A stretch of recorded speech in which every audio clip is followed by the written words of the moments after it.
Pension कब आएगा? नई खबर 2025 जनवरी। ओल्ड एज पेंशन कब तक आएगी? केवाईसी कराने के बाद भी नहीं आई है तो क्या करें? नवंबर और दिसंबर के महीने की पेंशन कब तक सब आएगी? कुछ बताएंगे इस वीडियो में, वीडियो को एंड तक देखिए। नमस्कार दोस्तों, पेंशन को लेकर बेसब्री से इंतजार चल रहा था। जिन व्यक्तियों को पेंशन मिलती है या जिन व्यक्तियों के परिवार में किसी भी व्यक्ति को पेंशन का लाभ मिलता है तो उसकी आर्थिक स्थिति और पैसे की वजह से प्रॉब्लम होती है दोस्तों जब पेंशन नहीं आती है।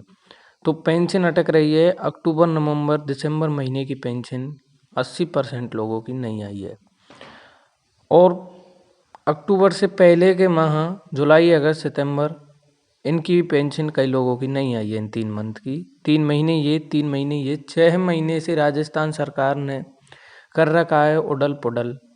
नहीं डाल रहे हैं टाइम पर पेंशन। क्यों नहीं डाल रहे हैं और जनता का काम कैसे चलेगा? तो दोस्तों सारी खबरों पर हम बात करने वाले हैं जो भी राजस्थान सरकार की तरफ से आई हैं। तो क्या नई अपडेट हैं, क्या गाइडलाइंस हैं, कब पेंशन मिलेगी या नहीं मिलेगी, और केवाईसी कराने के बाद भी पेंशन नहीं मिल रही है तो इसका क्या उपाय है? सबसे बड़ा सवाल यही आता है दोस्तों कि केवाईसी कराने के लिए बोला गया था तो सबने केवाईसी कराई। जिन्होंने नहीं कराई उनकी बात छोड़ो, जिन्होंने केवाईसी करवा ली उसके बाद भी पेंशन नहीं आई है। क्या बोल रहा हूँ मैं कि केवाईसी कराने के बाद भी पेंशन नहीं आई है तो इसका क्या उपाय है दोस्तों, वो भी हम इस वीडियो में बताएंगे। और सामाजिक सुरक्षा पेंशन को लेकर बड़ी खुशखबरी आ रही है। सीएम भजनलाल शर्मा ने दिया बयान 2025। और वृद्धावस्था पेंशन के लिए नई अपडेट बताऊंगा मैं आपको। पेंशन में बढ़ोतरी की गई है उसको भी हमें इस वीडियो में आपको बताने वाले हैं। 1150 की जगह 1500 रुपये किन लोगों को मिलेंगे, और अक्टूबर, नवंबर और दिसंबर महीने की पेंशन कब आएगी वो तारीख भी बताने वाले हैं। इस तारीख को आएगी। वृद्धावस्था पेंशन, दिव्यांग पेंशन, विधवा पेंशन, एकल नारी, सभी पेंशनों के बारे में बात करेंगे कि कब तक आपके खाते में आ जाएंगी सभी पेंशनों का पैसा। तो बन रही वीडियो में एंड तक। सबसे पहले आपसे एक छोटी सी रिक्वेस्ट है, चैनल पर पहली बार आए हैं पेंशन से रिलेटेड अपडेट के लिए चैनल को सब्सक्राइब कर ले, ताकि पेंशन को लेकर कोई भी खबर आए तो आप तक हम सबसे पहले पहुंचा देंगे उस खबर को। तो हमारे चैनल पर दोस्तों कमेंट आते हैं नीचे कि अभी हमारी पेंशन नहीं आई है, तो कुछ लोगों के कमेंट आते हैं कि हमारी पेंशन आ गई है।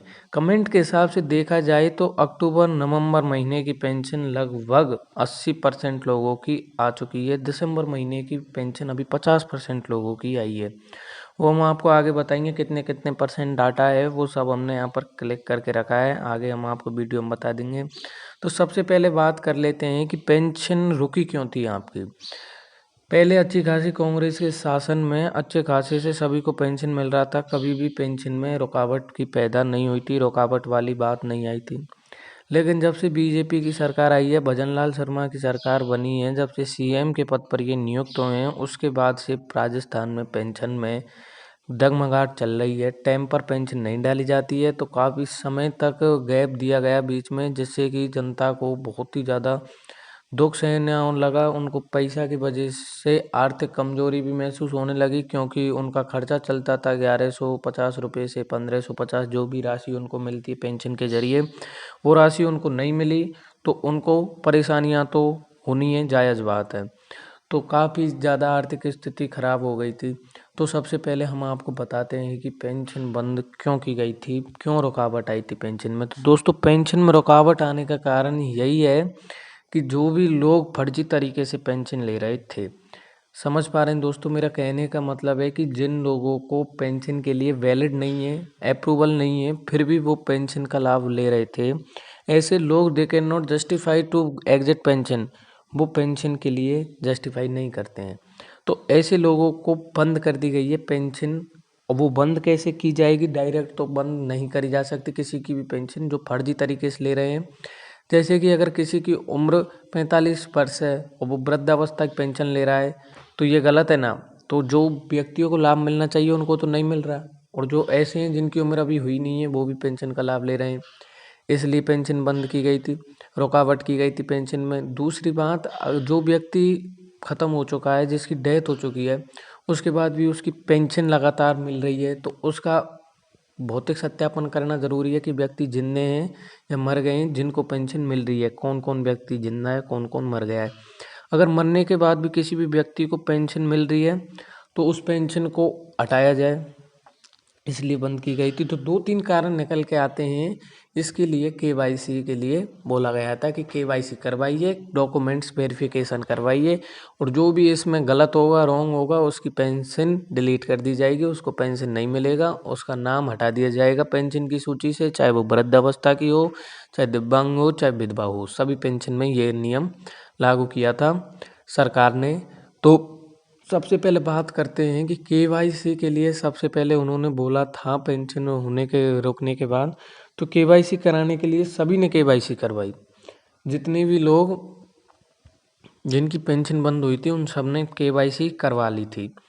तो उनमें से 100% में से जिनको भी पेंशन मिलती है, 90 लाख लाभार्थी ऐसे हैं इन तीनों पेंशनों में जिनको पेंशन मिलती है। इन तीनों क्षेत्रों में वृद्धावस्था, दिव्यांग, विधवा और भी कई पेंशनें, सामाजिक सुरक्षा, इन सब में 90 लाख ऐसे लाभार्थी जिनको पेंशन मिलती हैं। उसमें से 80 लाख लोगों ने केवाईसी करवा ली थी, कम से कम 80 लाख लोगों ने केवाईसी करवा ली थी। तो 80 लाख लोगों में थे मतलब 50% ऐसे लोग थे जिनकी पेंशन आना स्टार्ट हो चुकी थी, उनकी पेंशन हर महीने लगातार डल रही थी। 20% ऐसे लोग हैं जिनकी कुछ महीने की पेंशन आई, कुछ महीने की पेंशन नहीं आई और 20% ऐसे लोग हैं जिनकी केवाईसी कराने के बाद भी पेंशन नहीं आई और 10% लोग ऐसे रह गए हैं जिनकी पेंशन ही नहीं आई। तो जिनकी पेंशन केवाईसी कराने के बाद भी नहीं आई तो उनको मैं बता देता हूँ, उनकी पेंशन नहीं आने का कारण है कि आपकी केवाईसी अप्रूवल नहीं की गई है, आपकी केवाईसी आपने सही तरीके से नहीं करवाई है।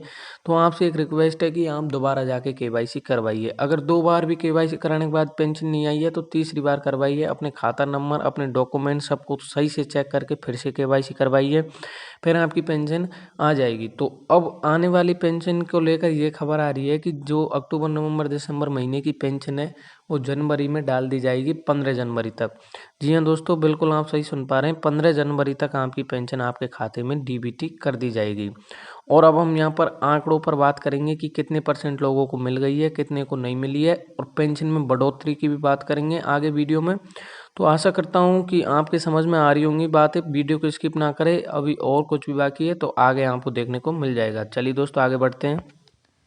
20% लोगों की पेंशन आ चुकी है, 10% लोगों की पेंशन 25 जनवरी तक आ जाएगी और 40% ऐसे हैं जिनकी पेंशन 20 जनवरी तक आ जाएगी।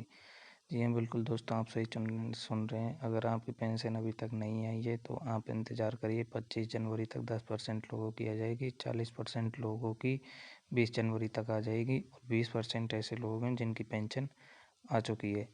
केवल 10% ही ऐसे लोग हैं जिनकी पेंशन 25 जनवरी तक आएगी और 40% लोगों की पेंशन जल्दी आ जाएगी। 30% ऐसे लोग हैं जिनकी पेंशन नहीं आएगी। उनकी पेंशन इसलिए नहीं आएगी क्योंकि उनकी केवाईसी अप्रूवल नहीं है। जिनकी केवाईसी अप्रूवल नहीं हो उनकी पेंशन नहीं आएगी। अगर आपने भी केवाईसी करवा रखी है तो उसको री केवाईसी करवाइए दोबारा से, फिर आपकी पेंशन। आपके परिवार में ऐसे लोग जिनको आपको पेंशन के लाभ मिलते हैं, आपके परिवार में हो चाहे आप हो, तो उन लोगों की जिनकी उम्र 70 प्लस हो चुकी है तो उन लोगों को 1150 की जगह 1500 रुपये मिलेंगे। जी हाँ दोस्तों, जिनकी उम्र 70 प्लस है, वृद्धावस्था हो चाहे विधवा हो या फिर एकल नारी हो, सभी के लिए 1150 की जगह 1500 मिलेगा जिनकी उम्र 70 प्लस है। चलिए दोस्तों वीडियो ख़त्म करते हैं। वीडियो अच्छी लगी हो तो चैनल को सब्सक्राइब करें, कोई भी प्रॉब्लम है तो नीचे कमेंट करें और जिस भाई को भी अपनी पेंशन चेक करवानी है तो नीचे अपना नाम और अपने डिस्ट्रिक्ट का नाम कमेंट करें। Thanks for watching, I meet you next video. जय हिंद, वंदे मातरम।